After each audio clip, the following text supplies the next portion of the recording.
పేదవాడి పక్షాన నిలబడతాం, ప్రజా గొంతుకై నినదిస్తాం. వాయిస్ ఆఫ్ వాయిస్లెస్, తెలుగువారి మనస్సాక్షి సాక్షి టీవీ.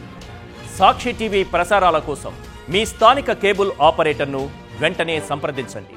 పుష్కలంగా టాలెంట్ ఉంది, కావాల్సినంత స్టార్డమ్ ఉంది, సౌత్ మొత్తం క్రేజ్ ఉంది, కావాల్సిన హిట్ మాత్రం పడటం లేదు. ప్రతిసారి ఒక కొత్త సినిమాతో తిరిగి రావటం, బాక్సాఫీస్ దగ్గర ఫ్లాప్ పడటం. కానీ ఎన్నాళ్ళు ఎన్నేళ్ళు, ఈ ఏడాదిలో మాత్రం ఆ లోటును తీరుస్తాను అంటున్నాడు సూర్య.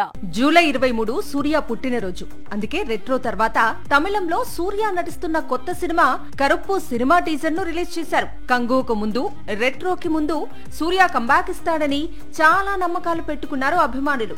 2 సార్లు నిరాశపరిచాడు. కానీ కరుప్పుతో మాత్రం కంబ్యాక్ గ్యారంటీ అని ఫిక్స్ అయ్యారు.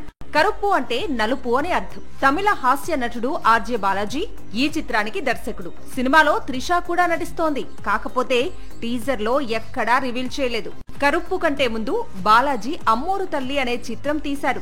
ఈ సినిమాతో ఆకట్టుకున్నాడు. వెంటనే అమ్మోరు తల్లి సీక్వెల్ స్టోరీ రాసుకున్నాడు. మొదట త్రిషతో సీక్వెల్ ప్లాన్ చేశాడు. కానీ సూర్య డేట్స్ ఇవ్వటంతో స్టోరీని హీరోకు అనుగుణంగా మార్చి కరుప్పుగా మార్చాడు. టీజర్ కట్ బాగుండటంతో ఈ సినిమాతో సూర్య కంబ్యాక్ ఫిక్స్ అంటూ గాల్లో తేలుతున్నారు అభిమానులు.